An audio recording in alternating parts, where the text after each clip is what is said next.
Hey, good people. Davia here, and welcome to Tales from the Shaker, a Davia Williams Stevenson podcast. Today, I've got a really dear friend of mine. Her name is Wynyki Alston.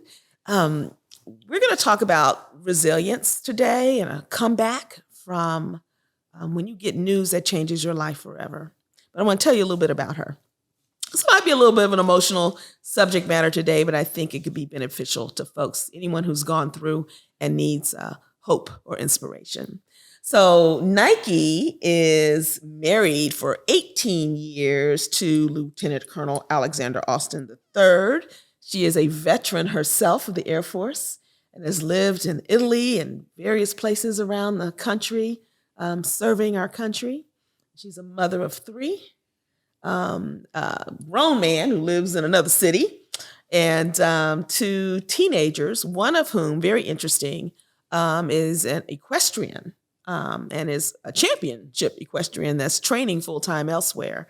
And then her daughter, Haley, if I'm allowed to say first names, I hadn't said all the first names, high schooler here locally who's just a brilliant girl, wants to be a doctor, good athlete, and a killer spades partner. I have to tell you, the girl can count some cards. So that's her daughter. Nike and I met. We were just talking about when we met, probably 6-7 years ago. Seems like we've known each other forever, but I think that seems about right. We've been in this house a year, I think. Yeah. And our husbands, I think they played golf together. And they'd been talking about doing some things in the community. Well, anyway, they decided to throw a surprise Valentine's dinner for the wives at my house, which meant I had to be gone all day in a blizzard, but that's another thing. They pulled it off, and her husband was one of the men. And I met Nike for the first time at my house, waiting for our husbands to serve us dinner. And I will say, for the brothers, for inspiration, they pulled that thing off. The men divided up the meal.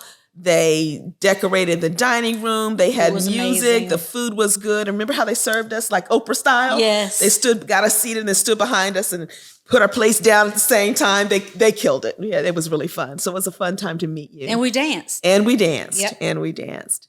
And so it was on that day that I realized that we had something in common, that we were both cancer survivors. My cancers were bone cancer and breast cancer. Wynyki deals with multiple myeloma. Can you tell me a little bit about what multiple myeloma is? It's a blood cancer? Multiple myeloma is a blood cancer. It's in the same family as leukemia, Hodgkin's, non-Hodgkin's lymphoma. It is a blood cancer that attacks,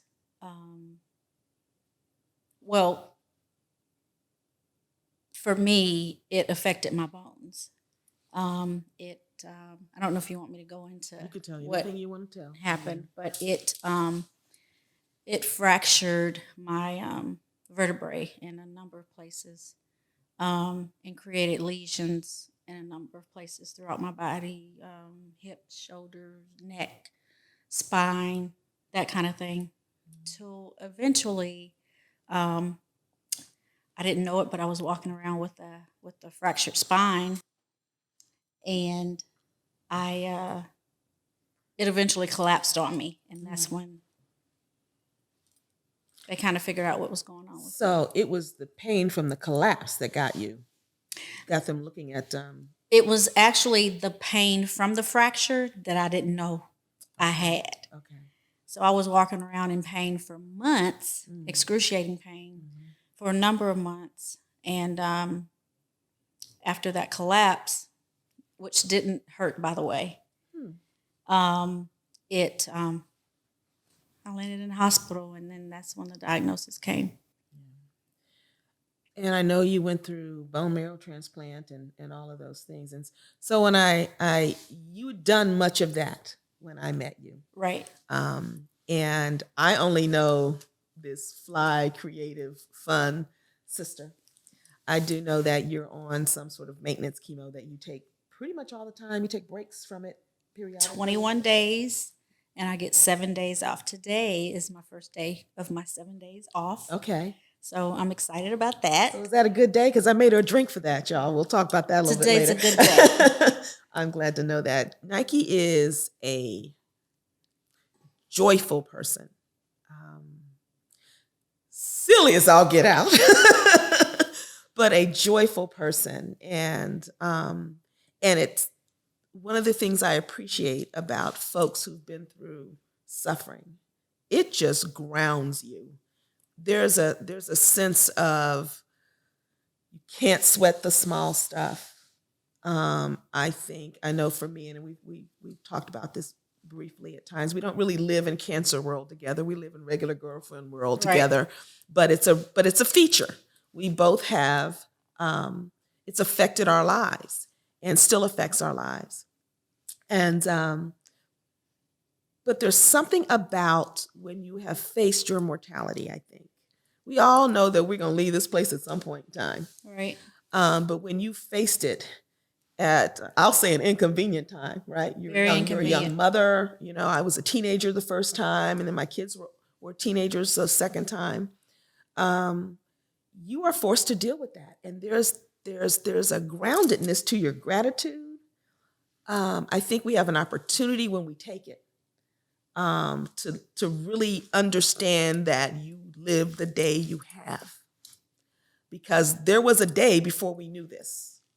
And then you get news that changes things forever. Mm-hmm. And it takes a while. I know it did for me, and I still forget. I don't take any medicine for either of my cancers. I live with deficits because of the surgeries. Right? I don't still feel sick at times because of mine, and I'm not getting checked and waiting to find out if I'm in remission.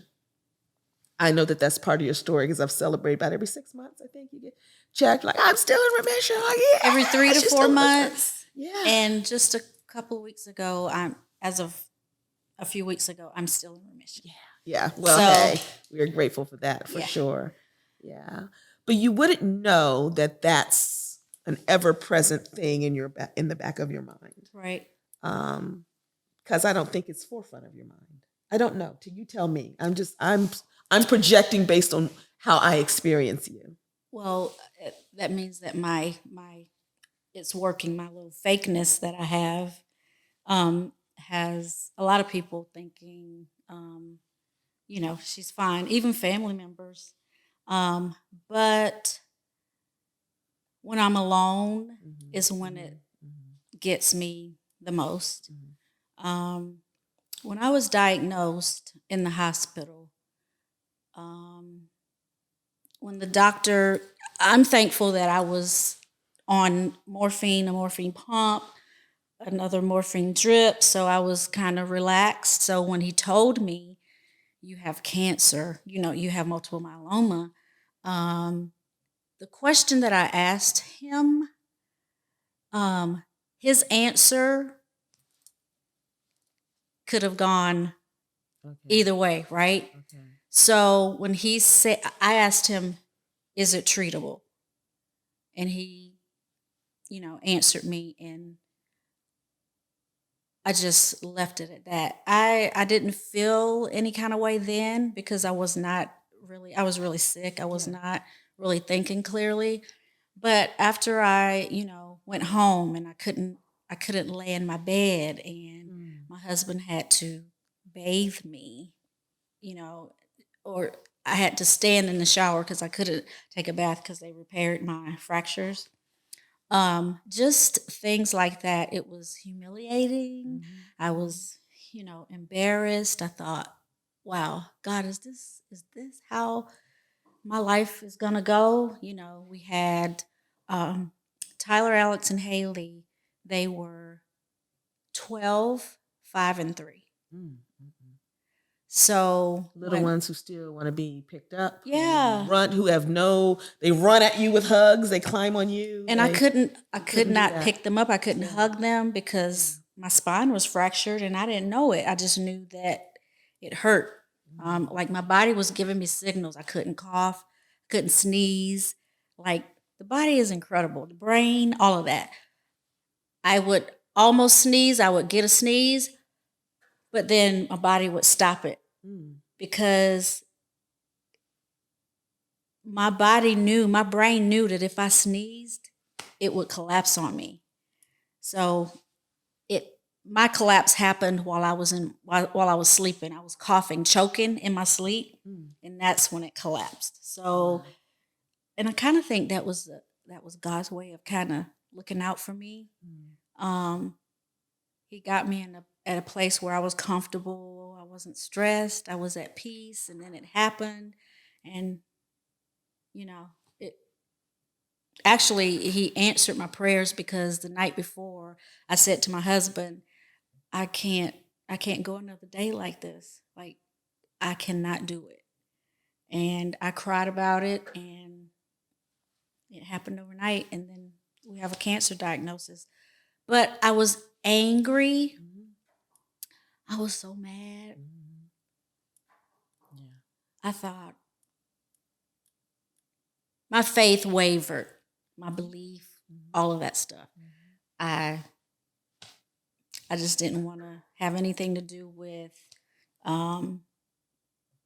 anything God because I felt like, wow, he turned his back on Turn his me. back on you. Yeah. Yeah. I have little kids. I've served my country. My husband has deployed 8 times. And, and things started to settle down a little bit. And I thought we were back to normal, our normal. And then we were hit with this. And then, so once I came back from the hospital and I could not lay in my bed, I knew, okay, something's really wrong. I had to sleep on the couch, because that was what was most comfortable for me. So, yeah, I was angry for a long time, and it took me a minute to get over that part of it. So, 12 years later, I think it takes as long as it takes. yeah, Right. I remember with my first diagnosis when I was a teenager, I didn't have anger. I had this whole sense of purpose, and we'll go into the detail of that story another time. But my second cancer, it felt like, haven't we done this already? I didn't know I was going to be able to have kids and a husband and a family and all that, and I do, and here they are. And now, really now, I just remember just rage, just feeling such rage. I can't say it took me, wasn't consistent. And then this sense of, I wonder, did you feel this way? I know your husband, and I know he's crazy about some Nike. Okay, it's vice versa, and I know he took great care of you. Yeah. One of the things I enjoy about, I've said, being with you is that it's fun to be with wives that enjoy talking well about their husbands. They get on our nerves, but they're good men, and we get to celebrate that. I just had a conversation about empathy. And I know that he felt for you. But was there a sense that he could feel with you? Did you have that? Yeah. No. It can be a lonely space. Yeah, it's quite lonely. Yeah. And you know what? I guess it's a good thing that he doesn't know what I'm dealing with. That means he's healthy. That means he's healthy. You get to that eventually. It's like, yeah, it's lonely feeling like no one fully understands. Yeah. But then but to understand, you got to be in these shoes, and we don't want that for you. Right. We don't want that for you. And that light bulb just went off. I didn't think of it like that before. Yeah. So, but he, it was the type of guy he is. He's not gonna express it. He's gonna, do what's right. He's that military guy. He's gonna put on his armor, and he's gonna do what he has to do to keep his family together and healthy as best as he can. And and so we went through that twice. I relapsed, and so I had 2 stem cell transplants. The last one was 5 years ago. So it was one thing to be diagnosed at 40 years old, And then, here I am 52 and I'm on chemotherapy indefinitely. I'll be on some type of treatment if and when I were to relapse, because my cancer is a high relapse cancer. So I'm just taking this chemo to keep me in remission longer. And so every 3 to 4 months, that does a number on my mental, on my brain health. Sure. And it's tough. I wish I could master dealing with that every quarter, but it just, because you just don't know. Because I thought that I thought that I would be the one to beat this. I really had psyched myself up. I psyched myself out. I'm not going to relapse, none of that stuff. And then I relapsed, and it was like, okay, yeah. But you still, I know there are times when it's hard getting up and you don't. Yeah. And that's reasonable. I think the fear is reasonable. I think all of those things are reasonable. Yet somehow, I know you're taking care of your family. I know you're traveling to volleyball games and all over the place. You're doing life. Yeah. I would imagine, like you said, there's a difficulty to it that someone outside of your experience doesn't fully understand. Yeah. But you still do it. At this point, and it's fine if not, I'm just curious, if at this point in your journey, and you don't know where you are really in your journey, but where you are today, Right. Can you see the gift of cancer? Let me clarify that question. Before I say no. Yeah. Yeah. Well, no could be a good answer. Yeah. But could be that I'd rather have the true answer because there's going to be a lot of different experiences. I don't quite get those people yet. Yeah. Okay, so let me tell you what I think when I say that. And I talked a little bit about it. I think the gift of it is that I know I have the opportunity, if I take it, to appreciate that I have life. When before I knew it could be gone in a moment, you take some things for granted. And I'm not always in that mindset where I'm just grateful for the day and I'm going to make the most of this day and I'm going to, I try to live through every day. I don't try to, if it's a bad day, pretend it's not.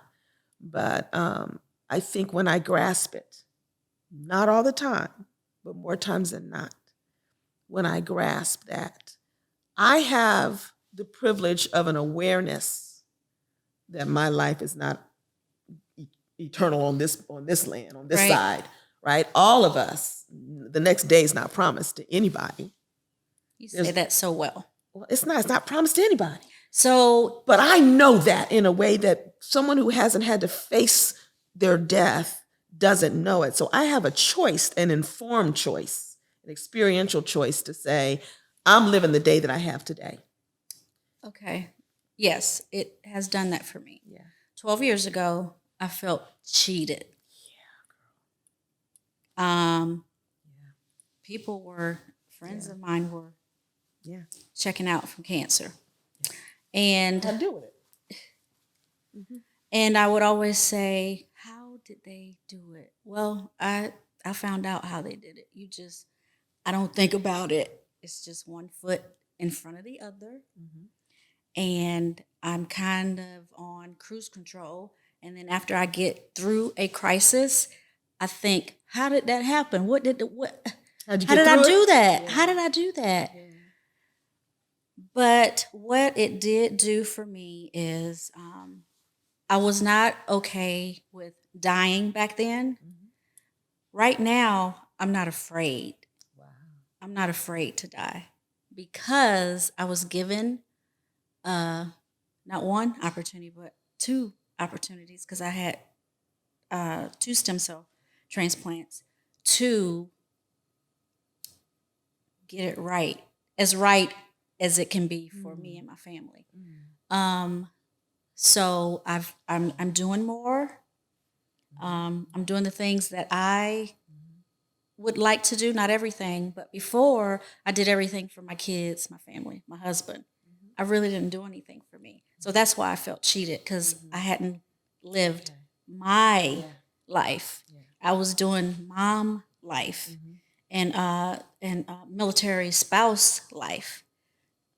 So now I I do it all.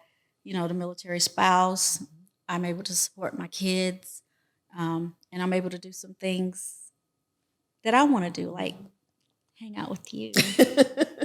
We had a good time. We hung out have a earlier this good year. I'd love to time. do that again, to get away again. Yeah, you know, I one of the things I say to myself and to others when I get the chance to is that, you know, you came into this world naked and by yourself. Unless you're a twin, maybe, but then you probably didn't come out at the same time. You came in first or second. You came in this life naked and by yourself as you. Somebody gave you a name and you chose your roles as you went through life. You chose a husband, you chose children, all those kind of things. You're going to go out of here the same way. Right. And if you were born, and this is what I do believe, that God is a creator and that he creates us on purpose. Everybody's here on purpose, whether you think it was an accidental pregnancy or not. There's purpose imbued in your being, and you were created on purpose for purposes. And so you need to show up in your life. Yeah. Like God made Nike to be Nike and walk Nike's story in Nike's way with the challenges that are in front of you.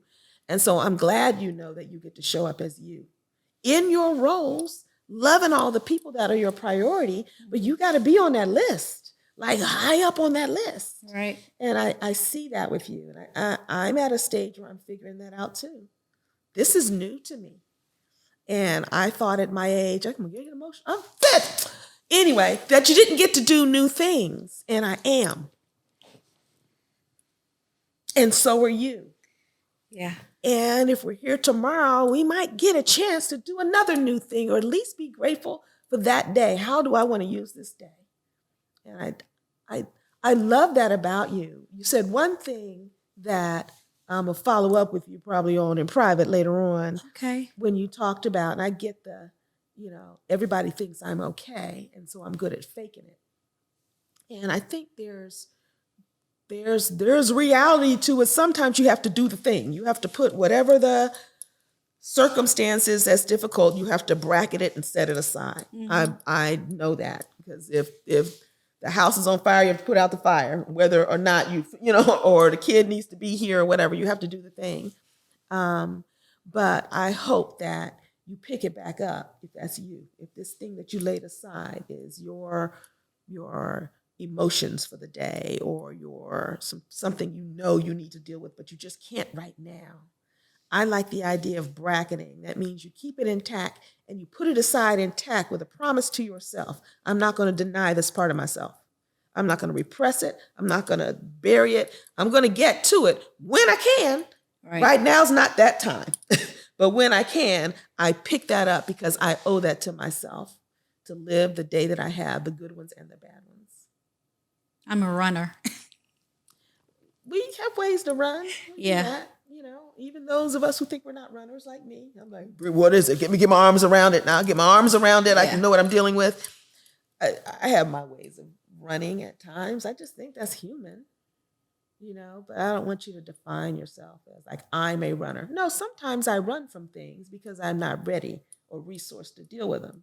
But you can't run forever. So you bracket. Maybe give it a different term. Bracket. You know, I can't do that right now. I don't have whatever it is I have. I'm not emotionally, have the emotional bandwidth or the time or the whatever. So I'm not going to deny myself that this hurts or this is confusing or this is whatever, but I can't do it right now. So I do it when I can. Right. But that's your promise to you, not to anybody else.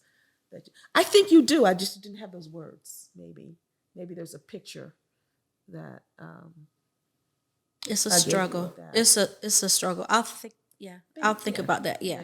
It's a struggle. Yeah. Well, I wish we could talk forever, and we may turn off the cameras and keep talking about some things. Ike is also very much an encourager, and so this was my time on the cameras, but I receive a lot from her. So we're going to wrap this up with a little toast. So today, I made something that I know she likes. Yes. I call it a blackberry bourbon. Not bourbon. We use vodka. A blackberry smash. I'm not even sure that's really the right name for it, but I smashed a blackberry, so that's what I'm calling it. This is vodka, blackberries, a little bit of simple syrup, squeeze some lime, muddle some mint, and put a little bit of ginger beer on it. It's very refreshing. We can put the menu up, the recipe up later. All right. Cheers, girlfriends. Cheers. Cheers. Living every day. Yes. So, it's a good one. Thank you for joining us. Drink. Tales of the Shaker, a Davia Williams Stevenson podcast. We'll talk to you next time. Take care.